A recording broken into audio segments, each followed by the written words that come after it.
So I'm super excited. In the next week or two, I will have my firstborn son here. I don't have any other biological kids. And I'm super hyped. I'm so hyped. Here's the thing.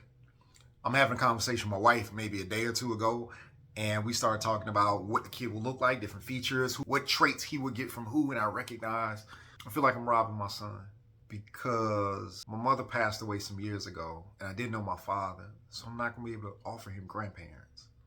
Now, he'll have grandparents on my wife's side, and they're awesome people. But on my side, I feel like that part of the family, that portion of support isn't going to be there for him. And I really feel there's a part of me that felt sad. He may never know that, but I know what it was like to have grandparents, at least one grandmother who was pretty cool. And he's not going to get that from my side. He'll get that from my wife's side, but I wish he had that from both sides. I only got it from one side, and it was cool, but I've also watched friends who go to see one grandparent for Christmas and another set of grandparents for Thanksgiving, and all different sets of grandparents offer different environments and different sets of wisdom and blessings and help and just another set of people to love on them. And I feel like I want my son to have all that, but I don't have that to offer. However, I do know this.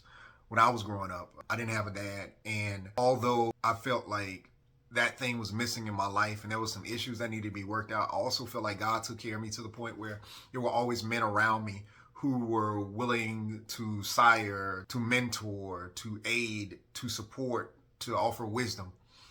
And I never felt like I was without any of those things. And so I'm recognizing that the same way that God took care of me, he's going to take care of my boy. And I know sometimes as parents, we get so focused on giving our kids everything that we have, but sometimes it's just not possible. And there's times we have to trust God to make up the difference. And I think he'll make up the difference better than I could. The Bible says God's strength is made perfect in our weakness. And I recognize that here there's somewhat of a deficit for me offering to my son.